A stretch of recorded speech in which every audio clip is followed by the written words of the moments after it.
Hello everyone, स्वागत है आपका हमारे ऑफिशियल यूट्यूब चैनल पे। तो आज की क्लास शुरू करते हैं। आज इस क्लास में मैं आपको पढ़ाऊंगी हिस्ट्री के बहुत ही इंपॉर्टेंट क्वेश्चन जो कि आने वाले एग्जाम के लिए कवर किए गए हैं, जैसे कि JBT, TGT, LT, HP TET, JBT TET या अदर कॉम्पिटिटिव एग्जाम के लिए।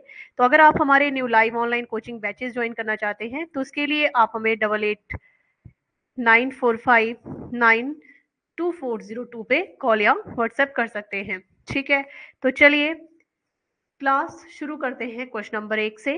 क्वेश्चन नंबर 1 है, भारतीय उपमहाद्वीप के बारे में जानकारी देने वाला अल-बरूनी के द्वारा लिखा गया ग्रंथ है कौन सा है? किताब उल हिंद है, पुस्तक उल भारत है, पुस्तक उल हिंद है या किताब उल भारत है? तो जो अल-बरूनी के द्वारा लिखा गया ग्रंथ है उसका नाम क्या आएगा? Book written by Al-Biruni giving information about the Indian subcontinents.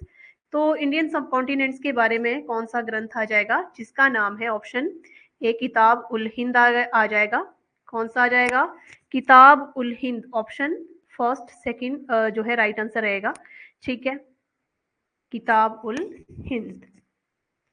तो इसके बारे में थोड़ा सा मैं आपको बता देती हूँ डिटेल में कि किताब उल हिंद जो है वो क्या है और अल-बरूनी के द्वारा लिखा गया ग्रंथ। तो इस पे अल-बरूनी द्वारा लिखित भारतीय उपमहाद्वीप से संबंधित है किताब उल हिंद, और यह अरबी भाषा में लिखी गई है। और इसे किस भाषा में लिखी गई है? अरबी लैंग्वेज में। और इसे तहरीक माँ लिल हिंद या किताब उल हिंद के नाम से जानते हैं। और पुस्तक अल-बरूनी के या अल-बरूनी ने भारत के धर्म दर्शन त्योहारों और जो रीति रिवाज रहे हैं, सामाजिक राजनीतिक जीवन हो गया, ठीक है, तो उन सारे के बारे में विषय जो है उन सब के बारे में जानकारी इससे मिल जाती है। क्वेश्चन नंबर फर्स्ट आपको सही से समझ आ गया होगा। सेकंड डिस्कस करते हैं। क्वेश्चन नंबर सेकंड है, निम्नलिखित में से किस मुगल सम्राट ने सचित्र पांडुलिपियों से एल्बम और व्यक्तिगत चित्र पर जोर दिया था? हुमायूं, अकबर, जहांगीर या शाहजहां? तो इसका जहांगीर ऑप्शन सी सही आंसर रहेगा।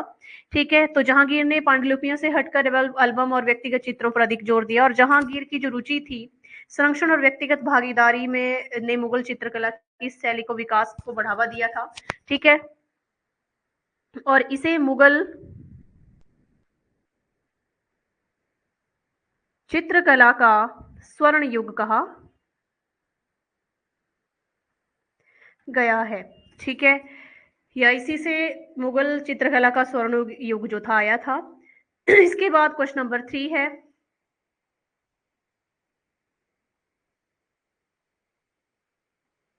क्वेश्चन नंबर 3 है, हंटर आयोग की स्थापना का कारण क्या था? बारदोली सत्याग्रह, चौरी चौरा घटना, जलियांवाला बाग हत्याकांड या खिलाफत आंदोलन? तो इसके मुख्य रीजन जो था, इसका कारण जो था जलियांवाला बाग हत्याकांड की जांच करना।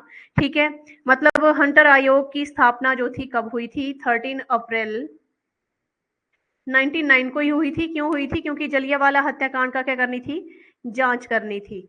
ठीक है, और जब ब्रिटिश सैनिकों ने अमृतसर में एक शांतिपूर्ण सभा पर गोलियां चलाई तो निहत्थे भारतीयों की हत्या हो गई थी। बहुत ज्यादा जो भारतीय थे वो मार दिए गए थे। ठीक है, तो सत्य इसमें जो है जलियांवाला बाग जो हत्याकांड था उसकी जांच करना इसका मुख्य था। ठीक है, इसका कारण का मुख्य कारण यही था कि इसकी जांच करनी थी। ठीक है, और बारदोली जो सबसे फर्स्ट ऑप्शन है, बारदोली आंदोलन जो था 1928 में हुआ था, ये किसान आंदोलन था। ठीक है, तो ये इससे रिलेटेड नहीं है, तो ऑप्शन सी जलियांवाला बाग हत्याकांड। एंड क्वेश्चन नंबर 4, वायसराय की कार्यकारी परिषद में सम्मिलित होने वाला प्रथम भारतीय कौन था? सत्येंद्र प्रसाद सिन्हा, तेज बहादुर संप्रू, सैयद अली इमान, पी एस शिव स्वामी अयब?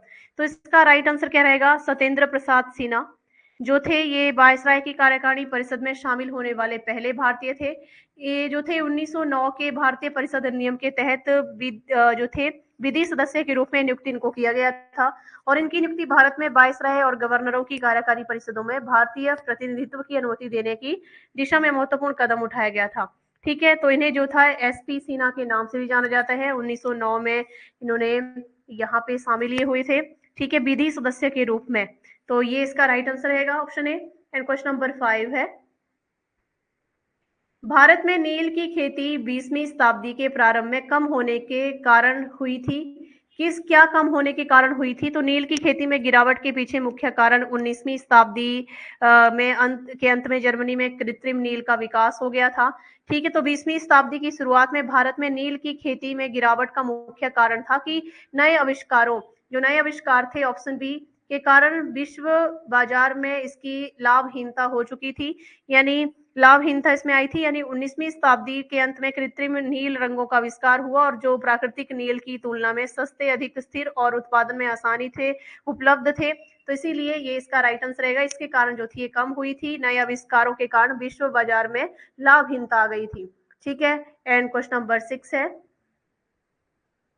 असहयोग आंदोलन कब से कब तक चला था? तो सितंबर 1920 से फरवरी 1922 तक ये चला था।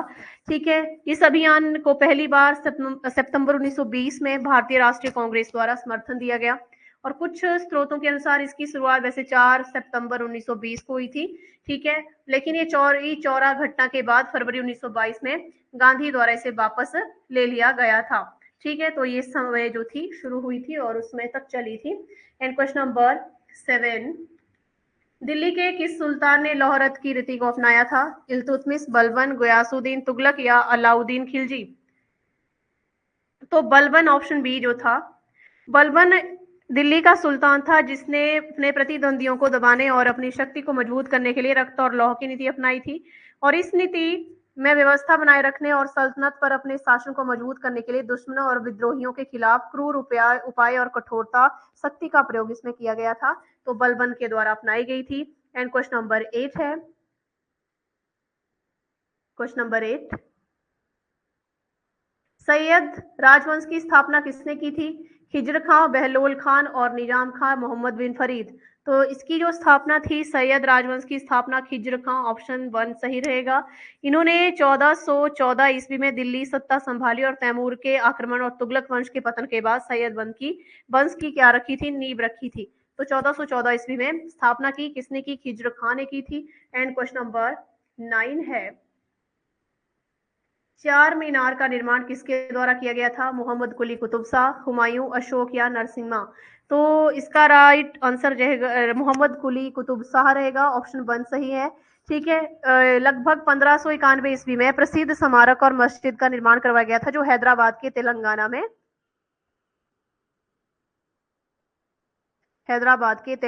में स्थित है। ठीक है, तो ये जो था कुतुब शाही जो था ये मतलब कुतुब शाही राजवंश के पांचवें शासक थे। ठीक है, तो इसका राइट आंसर रहेगा। एंड क्वेश्चन नंबर 10 है, पानीपत का प्रथम युद्ध किस वर्ष हुआ था? तो वो होता 1526 में। ठीक है, और ये लड़ा गया था जब बाबर ने इब्राहिम लोदी को हराया था और मुगल वंश की क्या रखी थी? नींव रखी थी। ठीक है, तो ये इसका राइट आंसर रहेगा। जबकि 1857 की हम बात करते हैं तो इस समय प्रथम स्वतंत्रता संग्राम हुआ था, 1857 का विद्रोह हुआ था। 1757 की बात करें तो प्लासी का युद्ध हुआ था उस समय। प्लासी का क्या हुआ था? 1757 में युद्ध हुआ था प्लासी का, जिसने भारत पर ब्रिटिश शासन की नींव रखी थी। और 1764 की बात करें तो 1764 में बक्सर का युद्ध हुआ था। क्या हुआ था? 1526 में पानीपत का, 1857 की क्रांति हुई थी और 1757 में प्लासी का युद्ध हुआ था जिससे ब्रिटिश नींव रखी गई थी और 1764 में बक्सर का युद्ध हुआ था और जो ब्रिटिश साम्राज्य के लिए और भी कम इंपॉर्टेंट साबित हो गया था। ठीक है, तो इसी तरह से इनकी स्थापना हुई थी और ये युद्ध हुए थे। और इसके बाद नेक्स्ट क्वेश्चन है, क्वेश्चन नंबर 11, निम्न में से किसको पृथ्वीराज चौहान ने तराइन के युद्ध में जो था पहले युद्ध में हराया था? तराइन के पहले युद्ध में इल्तुतमिश, मोहम्मद गौरी, महमूद गजनबी या इल्तुतमिश? तो मोहम्मद गौरी इसमें सही रहेगा। तो तराइन का जो पहला युद्ध जो था 1191 ईस्वी में मोहम्मद गौरी को हराया गया था और यह युद्ध पृथ्वीराज चौहान और गौरी वंश के सुल्तान मोहम्मद गौरी के बीच हुआ था, जिसमें पृथ्वीराज चौहान ने मोहम्मद गौरी को निर्णायक रूप से क्या कर दिया था? पराजित कर दिया था। ठीक है, एंड क्वेश्चन नंबर 12, किसको द्वितीय सिकंदर के नाम से जानते हैं? जलालुद्दीन खिलजी को, खुसरो खान को, मुबारक खिलजी या अलाउद्दीन खिलजी को? तो किसे जाना जाता है द्वितीय सिकंदर के नाम से? अलाउद्दीन खिलजी को जो है माना जाता है, क्योंकि अपनी सैन्य महत्वाकांक्षाओं और विषयों के कारण खुद को सिकंदर सानी और दूसरा सिकंदर भी कहता था, तो इसीलिए इसका सही आंसर ये रहेगा। ठीक है, क्वेश्चन नंबर 13, पल्लवों की राजधानी का नाम क्या था? महाबलीपुरम, कांची, बातापी या त्रिचूरापल्ली? तो इसमें कांची रहेगा, ऑप्शन सेकंड। कांचीपुरम भी इसको कहते हैं, और महाबलीपुरम पल्लवों का एक बंदरगाह था। ये क्या था? पल्लवों का बंदरगाह था, ठीक है। और नरसिंह वर्मन प्रथम ने इसे स्थापित किया था, जबकि बातापी चालुक्यों की राजधानी थी। ये किसकी राजधानी थी? चालुक्यों की राजधानी थी। और त्रिचुरापल्ली पल्लवों के साम्राज्य से संबंधित ही नहीं था, ठीक है। तो इस तरह से ये इसका राइट आंसर रहेगा Kanchipuram, Kanchi. And question number 14, Aryabhata और बराहमिहिर के सुविख्यात नाम किसके युग से संबंधित है? पाल वंश, कुषाण गुप्त या मौर्य? तो ये संबंधित हैं गुप्त वंश से। ऑप्शन थर्ड जो है राइट रहेगा, ठीक है। तो आर्यभट्ट जो था ये एक महान गणितज्ञ और खगोल शास्त्री रहे थे। बराहमिहिर की बात करें तो ये खगोल शास्त्री, गणितज्ञ और ज्योतिष रहे हैं। तो इसीलिए दोनों ही चंद्रगुप्त द्वितीय के दरबार के प्रतिष्ठित विद्वान थे, जिन्हें भारत के शास्त्रीय युग का एक महान समय माना जाता है। तो आर्यभट्ट जो था 475 ईस्वी के आसपास इसी गुप्त राजवंश के शासनकाल से इसका जन्म हुआ माना जाता है, ठीक है। तो ये इसका राइट आंसर रहेगा ऑप्शन सी, गुप्त वंश। क्वेश्चन नंबर 15, निम्नलिखित में से किस प्रतिहार शासक ने वर्तमान भोपाल शहर बसाया था? मिहिर भोज, विजय सिंह राजपाल या महेंद्र भोज? तो ये मिहिर भोज ने बसाया था, ऑप्शन 1 सही रहेगा, ठीक है। और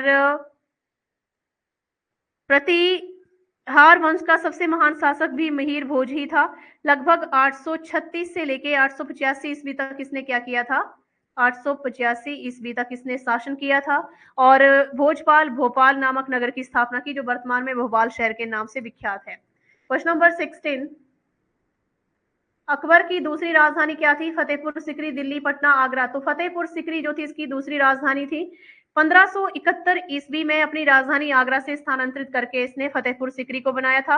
और चित्तौड़, रणथंभौर तथा पर विजय प्राप्त करने के बाद अकबर ने सूफी संत शेख सलीम चिश्ती के समान इस शहर की नींव रखी थी, ठीक है। फतेहपुर सिकरी जो थी इसकी दूसरी राजधानी थी। And question number 17, Jallianwala Bagh हत्याकांड, जिसे अमृतसर नरसंहार के रूप में भी जाना जाता है, पंजाब के अमृतसर के जलियांवाला बाग में को हुआ था। कब हुआ था? तो 13 अप्रैल 1919 को ये हुआ था, ठीक है। और एक शांतिपूर्ण सार्वजनिक सभा पर ब्रिटिश सैनिकों द्वारा अंधाधुंध गोली जो थी चलाई गई थी, ठीक है। तो ये इसका राइट आंसर है। And question number 18, Gandhi ji को सर्वप्रथम किस वर्ष सत्याग्रह के दौरान गिरफ्तार किया गया था? 1906, 1908, 1913 या 1917? तो 1908 इसका सही रहेगा, क्वेश्चन जो सेकंड ऑप्शन है इस क्वेश्चन का। तो महात्मा गांधी को दक्षिण अफ्रीका के ट्रांसबाल में एशियाई पंजीकरण अधिनियम के पास कानूनों के विरोध में सत्याग्रह करने पर क्या कर लिया गया था? गिरफ्तार कर दिया गया था, ठीक है। एंड क्वेश्चन नंबर 19, किस मुगल शासक ने के शासनकाल में जजिया पुनः लगाया गया था? अकबर, औरंगजेब, जहांगीर या हुमायूं? तो ये जो जजिया कर था फिर से लगाया गया था औरंगजेब के समय में। यानी जजिया कर आरोपण जो था मुगल शासक औरंगजेब के शासनकाल में किया गया था। अकबर ने जो था इसको 1564 में क्या कर दिया था? जजिया को समाप्त कर दिया था। लेकिन औरंगजेब ने 1679 ईस्वी में इसको फिर से गैर मुस्लिमों या विषय पर फिर से इसको लगा दिया था, ठीक है। तो ये जो था औरंगजेब के द्वारा शुरू किया गया था। तो आज की क्लास में हमने बहुत ही इंपॉर्टेंट क्वेश्चन डिस्कस किए हैं, जो आपके एग्जाम में पूछे जा सकते हैं और काफी बार पूछे भी गए हैं, तो काफी इंपॉर्टेंट रहते हैं। और अगर आप हमारे new live online coaching batches join करना चाहते हैं, तो उसके लिए आप हमें 8894592402 पे कॉल या व्हाट्सएप कर सकते हैं। साथ में हमारी इस वीडियो को ज्यादा से ज्यादा लाइक और शेयर करें, और यूट्यूब चैनल को भी सब्सक्राइब करें। Thank you.